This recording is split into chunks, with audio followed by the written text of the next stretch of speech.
Alright, here we are, guys, in our round 1. We are on the draw. John is currently doing something. Our opponent wishes us good luck, and he seems very nice. So we'll give him an extra smiley face. It's always nice. We will not mulligan this hand. This hand is, fine. I think considering, oh, he chose to draw? Yeah, he did. Okay, so we'll play out the, better than we are. I didn't like Aggro that much. But I think we'll play out the Evolving Wilds to try to thin out our deck because we don't want to draw too many other lands after this. But, he plays an Elixir of Immortality. John said he'll be back soon, so hopefully, he's not lying to me and leaving me out to dry. That's okay, because we'll still take this down. We're going to grab the Forest here, because we don't have any double white spells or, double red spells in our deck. So, no reason to grab an extra one. Here we'll play out the Forest because we don't want to give him too much other information. We'll play the Deadly Reckless, and we're going to pass the turn back to him. And I think we want to play out, we're probably just going to play out the Mountain because we do have Flames of the Firebrand.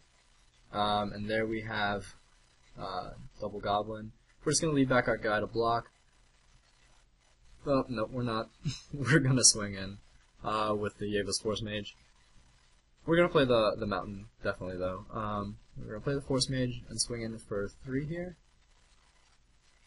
Make him block if he wants to. I'm not sure he will. He seems like he's the red-black deck. There's an aggressive red-black deck that you can build in this format, it seems.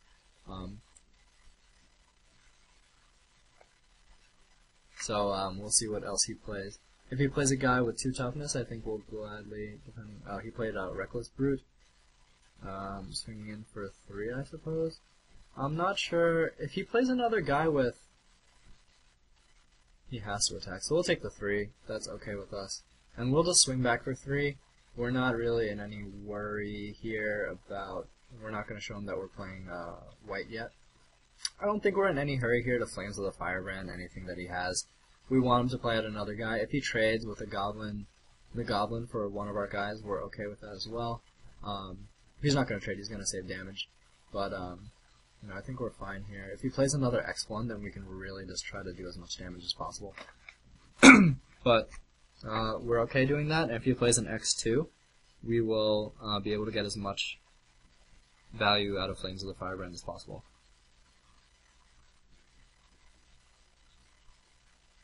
So he plays his 4th land, and we'll see what he does. Reckless Brute does have to swing. He plays Flaming Spear, or Searing Spear, on our Force Mage. I don't feel like saving it with Titanic Growth. I don't think we need to.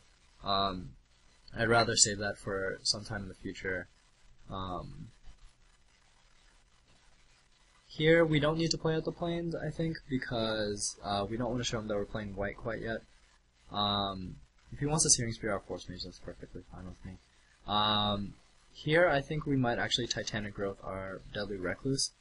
If he chooses to swing in, well, he'll have to swing in, but we'll save our Deadly Recluse because I feel like it's more valuable than the Force Mage, which is just a 2/2 at that point without a Primodox in play.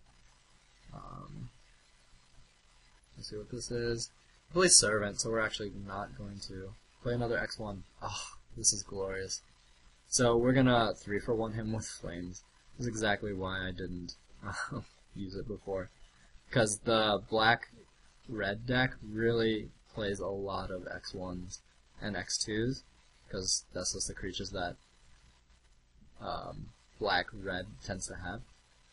We draw Farseek, which is okay for us. I don't think do we want to thin out? We probably want to thin out our deck, so we are going to play that. But here we're going to Flames of the Firebrand. There's 3 guys to really put him on the back foot. Here, and then we're going to swing in with the Deadly Recluse. And at this point, I think we do want to play the Plains, and we want to seek out a Plains in our deck, because we want to thin it out and try not to draw any more lands, because we don't need them anymore. And hopefully we can draw some nice stuff. And he plays a Mindclaw Shaman, which is gonna be... He can either grab the Prey Upon or the Titanic Growth. In either case, I mean, he's gonna use one of them. Most likely the Titanic Growth, because he's just gonna trade with the Mindclaw Shaman. He could try to kill the Deadly Reckless too, though, which is always an option. We'll see which one he chooses. He chooses the Prey Upon. That's okay.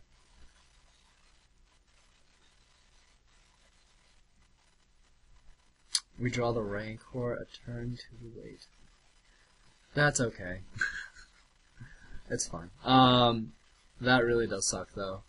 We've only drawn 2 creatures so far, and we have, I think, 13 left in our deck, so we got more than a 50% chance of drawing one. Not a fan of Farseek. It's like a lesser random growth. It's still a fine card, I think.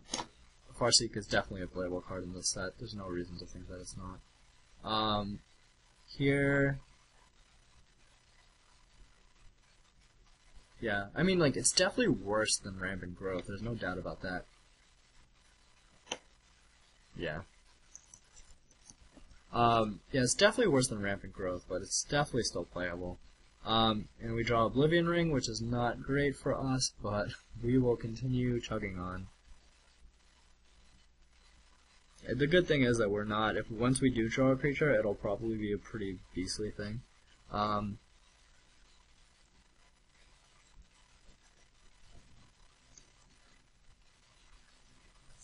I mean, you're always going to be splashing, so it's going to get one of your other color. It looks like he's just as screwed for creatures as we are, which means probably that also we draw Chronomaton, which is okay. Here, if he has a removal spell for us, I think he might have played it last turn. He plays Mutilate, yeah, so I don't know why he would Mutilate. Oh, we could have... that was so bad. So I definitely should have Titanic Growth there. Although I still draw Elvish Visionary, which is okay. I'm not sure if wasting the Titanic Growth to save my guy there is correct. I'm playing a little bit too fast. I really need to slow down, guys. But here he has double red up. I'm going to assume that he doesn't have another removal spell, so I'm going to Rancor now. So that way he can't untap and draw another spell to try to kill it, and we'll just lose the Rancor in response. I think this is fine the way it is. I'm not sure. I think I probably should have Titanic Growth there. That just seems like the better play. But I think that was okay. And we will draw another Titanic Growth. We'll just swing in for 3. And if he has a removal spell, we will Titanic Growth it this time. He doesn't. We'll just pass the turn back. And we're still hurting for creatures. He plays Canyon Minotaur, which is okay with us. He plays Volcanic Strength, so it's going to be a 5/5. We're going to Oblivion Ring that. ASAP. Yep.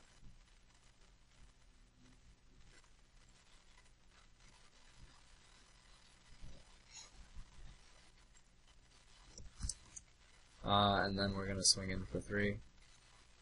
So this game was definitely full of some misplays. I'm playing way too fast. If you guys remember me describing myself, back when I started making these videos, I said that I play too fast sometimes and I'll just be bad. But hopefully I can prevent that now. He plays another Mindclaw Shaman. He's gonna Prey Upon, I think, because there's no reason to Titanic Growth. And make us probably kill our guy, I would imagine. He's playing, wow, he's playing a lot of cards in his deck. What is he doing? I think he's playing a full 60. I didn't even notice that. Yeah, he grabs the Prey Upon, there's no reason. Damn it. Yeah, I'm bad. This is exactly why. I'm misplaying all over the place. I'm sorry, guys. I should have Titanic Growth there. That was really bad. We draw Primodox, which isn't going to be good. I'm misplaying all over the place. I should not win this game. I'm playing really, really terribly. I really do apologize, guys. Here we'll play the Spike Veil and Rancor up with Titanic Growth back up.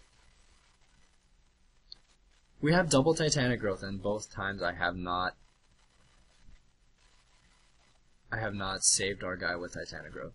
I mean, like, you can argue that, like, oh, Elfish Visionary wasn't that great of a card in the first place, but that's still terrible. Absolutely terrible. I'm playing way too fast. Here, we're gonna play out, we're just gonna swing in.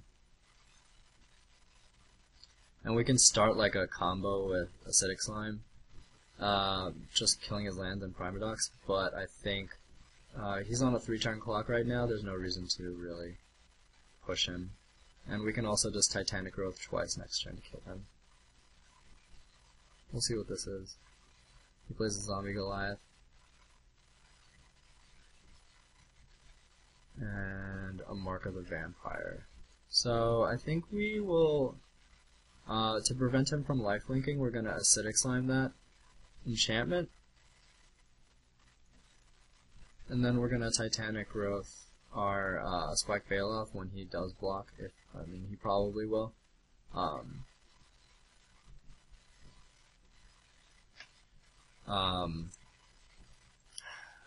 really need to slow down in my game, but really apologize, guys.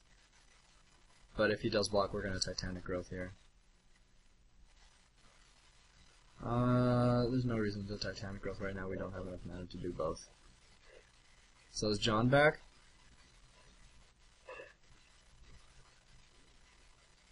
No. Oh, did he? Oh my god. Wow, I didn't even notice that he blocked. Jesus Christ. Wow, I'm terrible.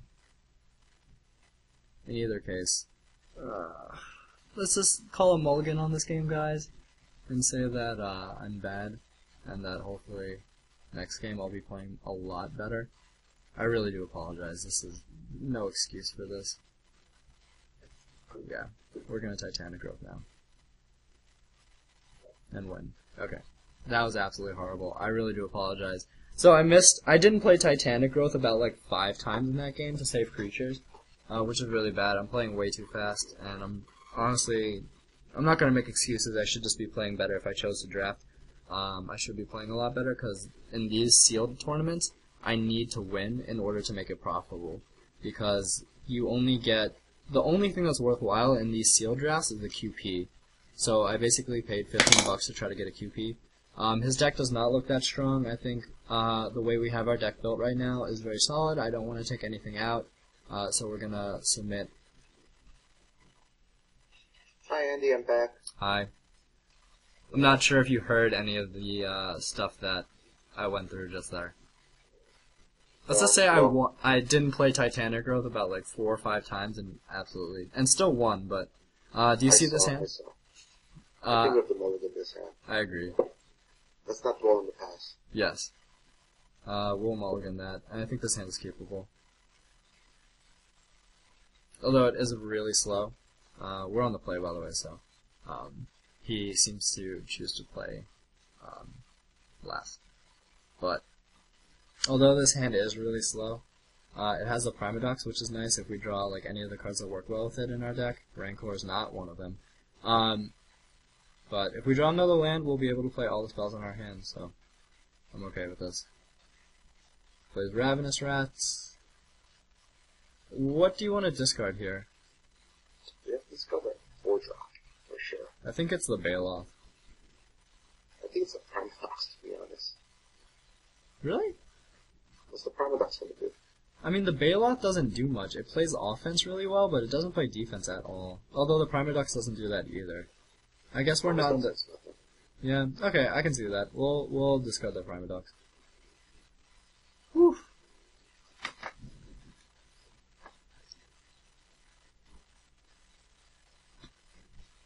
We draw the Deadly Recluse, so I think we're gonna play the Deadly Recluse, and then should we... I think we can Rancor it up, right? Yep, for sure. Yep. Rumble on through for 3 damage next turn. We'll see what this evil is. He plays the Crimson Muck Raider, which is pretty good. Regenerates for 3. He's going to duress and choose a non-creature, non-land card, which is unfortunate for him that he just won for Ode himself. But I guess he got to saw our hand. Got to see our hand, rather. That's not right English. We drew Acidic Slime, which is not a land. Swing in here, I would say. Yeah. We're willing to trade with that, The Muck Waiter. Whatever that is. Yep, and we get back Rancor. Which is pretty good, and hopefully we can draw a land next turn so we can play the Griffin Protector, which would be really awesome. And he draws a Canyon Minotaur. And doesn't swing in with his 1/1. I'm not sure why. We do draw the land. Now, do you want to play the Spike Bailoff, or do you want to play the Griffin Protector? I believe we have to play the Bailoff. And block out the Canyon Minotaur? Yes, sir. Okay.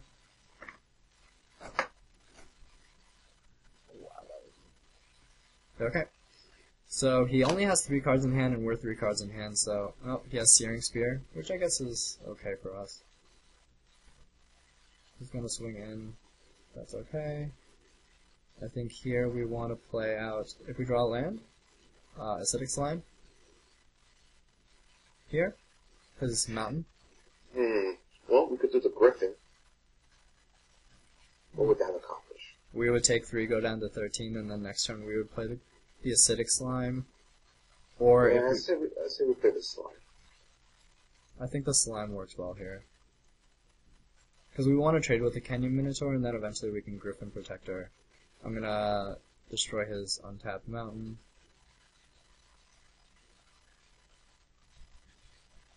And then next turn we can Griffin Protector and Rancor it up.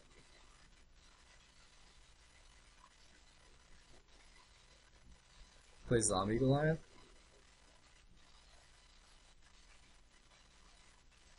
Now do we trade for the 3/3 this turn, save ourselves 3 damage, or just trade with the 4/3 next turn? No, we have to block here. We're going to have to block the Rancor up Griffin with his Zombie Goliath anyway. We have to take defense right now. Yeah. We did draw Titanic Growth, so I don't think we need to play quite as much defense. We will Rancor up here. And if we can draw like a Force Mage, that would probably be the best thing for us. Or any one of our other 2 or 3 drops, so that way we can Titanic Growth as well.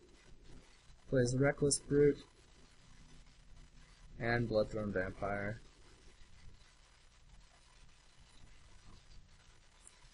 No, I don't think we actually swing... I don't think we block here, personally. I think we want to save. I think we have to block. And then next turn hope that we draw 2 or 3 drop. And not a land. Because if we draw a land, we're kind of screwed.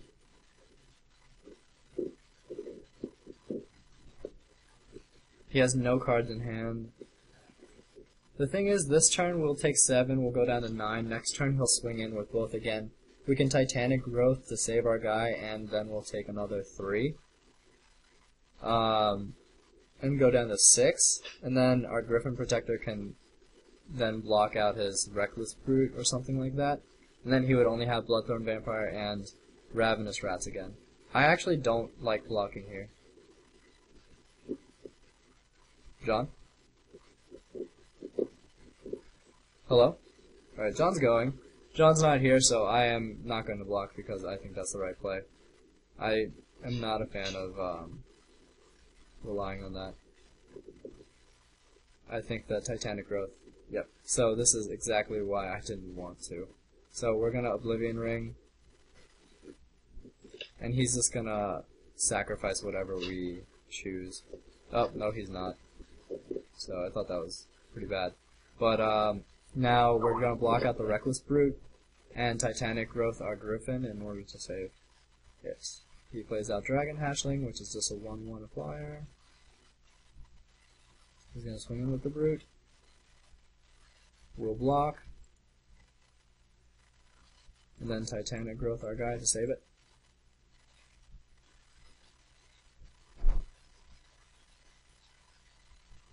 And he'll probably sack out to the Bloodthorn Vampire, I'd imagine. Oh, no, never mind. I guess it doesn't matter. Oh, the Bloodbound Vampire is the one that gets +2/+2. Never mind. And we draw... that would be really good if we could just draw Farseek or Evolving Wilds and just completely wipe this board and start swinging back. That'd be really nice, but we can't swing in. He draws Servant. He's gonna swing in. He could sack all his guys and make it an 8/8.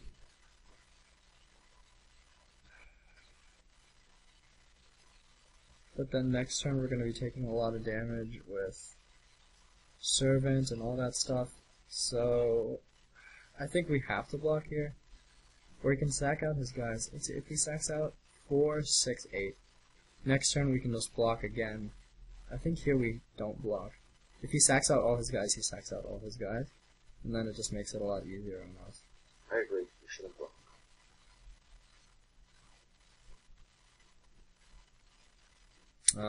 So now we have to block. But he's going to have to lose at least one of his guys. Oh, he's going to swing in with the Servant. Never mind. So we do need to draw a creature this turn in order to stay alive. Oh, nope.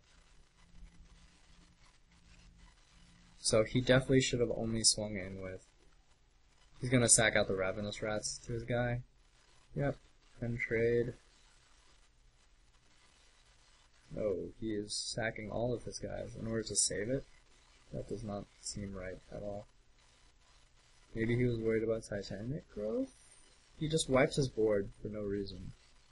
So I'm just going to assume that that was I'm assuming that our opponent is not amazing at Magic.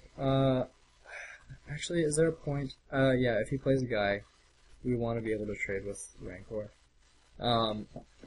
Trade our Elvish Visionary, so we'll play out the Rancor there. I was worried about a removal spell and then losing our Rancor. If he had a removal spell, most likely he would have used it before. Yeah, and he has Mutilate. And I'm not sure why he did that. And we are definitely in the driver's seat at this point. I would say so. I mean, we're both playing off the top, but I have more cards in hand. I have more live cards because Flames of the Firebrand is a removal spell. We draw Centaur Courser, which is good. And we're going to Rancor that up.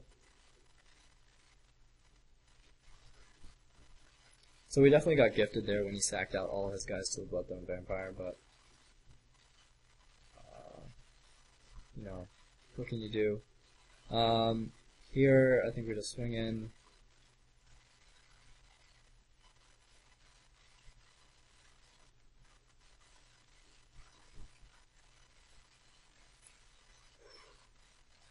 And he plays a giant scorpion, which is pretty good. I'm not sure, it depends on what we draw this turn. If we do draw something, if we draw a forest, I'm not sure I want to trade the Centaur Courser for the giant scorpion here. John, what do you think? I think we have to stay on defense right now. We are at 7th life. It's not a race win, so we gotta stay back. If we attack, we get 2 damage in, his Arsonist could potentially kill us. Yep. And I would imagine he would swing in with Giant Scorpion here. Yep. Well, we'll take the damage here. Go down to 6. And we drew a Chronometon, which is okay. So here, I think we just want to play the Chronometon and pass back. Do we attack? I don't think so. I think we need to block his X1s. Do you think so? Because we are at 6.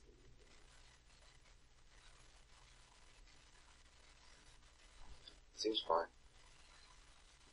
It was a little too aggressive, maybe. Not maybe, definitely. He's going to swing in with Arsonist and Scorpion. I think here we want to...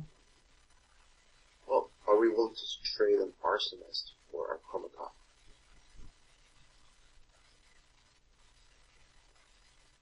Because what we're saying is he doesn't have a 3 damage spell in his deck, or we could kill him before a 3 damage spell hits, either an Essence Strain or the new Incinerate it's not incinerate. Mm-hmm. But he obviously doesn't have it in his hand, or else he would have killed us already. He did show us one already, so I think here I am willing to save the 1 point of life for the chronometon, personally. Well, saving 2 points of life, because if we're gonna do this... We would block out. We would block out. I like that. It's flipping us, so it's not really saving us anything. Oh yeah, I guess. I personally like that better. Do you agree? Well, don't block with the chronometon. Maybe he'll not forget. So it's not gonna save us damage. You never know.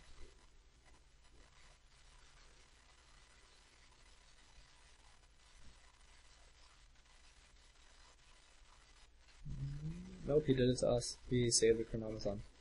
There you go. Yep. And we drew another centaur courser, so I think we want to start swinging in at this point. Yes. Hold on. Oh, we're playing into the 3 damage spell now.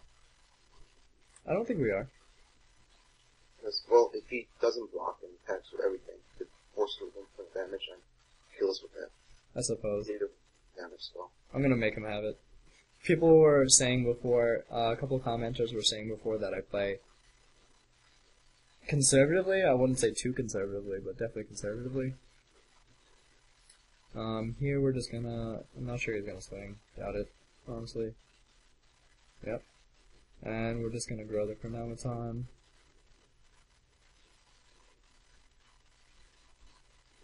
And we drew giant growth, which if he doesn't block, we'll just kill him. So I think we want to swing in here with the courser. Right? Yep, I would agree. And he probably won't block. Oh, he blocks with the giant scorpion. If we pump, it'll bring him down to 2. I don't see the point in that, so I think we're just going to let it die. Yes, sir.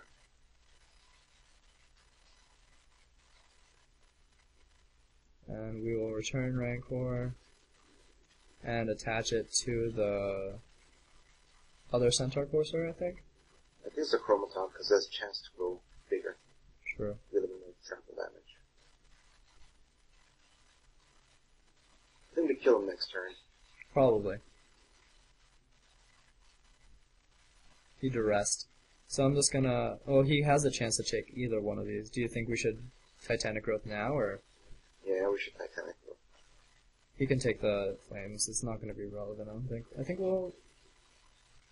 Titanic Growth the Courser. Yep. Yeah, that way if he attacks with the Bloodthorn Vampire... He can't trade with him. Yeah.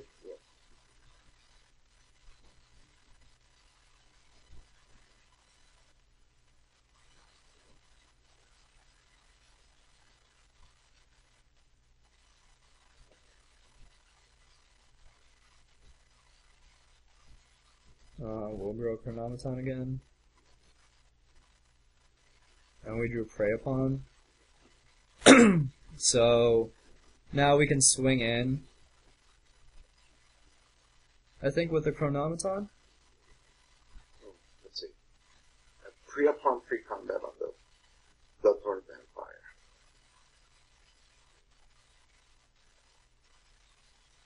I think we should pre-upon first with the against Bloodthorn Vampire. Chronometon versus... Courser versus the...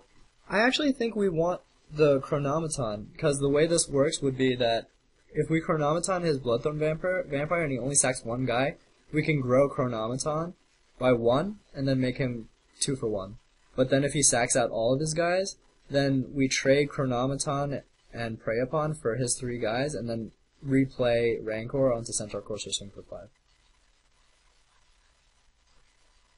I think we do Prey Upon on the Courser, because if he sacks all of it, we don't attack. We do attack. With the Chronometon, if he sacks all of his dudes.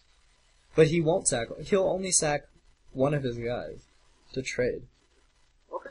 Right? Do what you got. Okay. I mean, this makes him sack all his guys, and we still get in for 5. That's my, I don't know. Let's do it. Sounds good.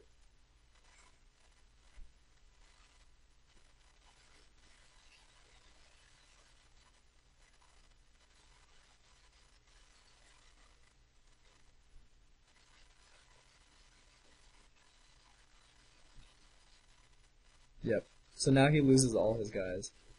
And we can replay Rancor onto Centaur Corsair? It was the better play, Andy.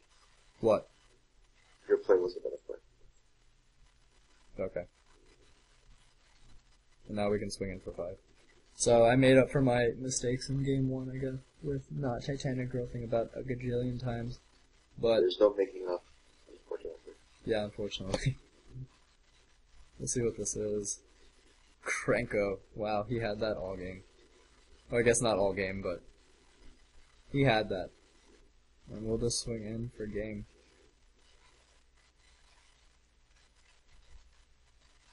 And that should be it, guys.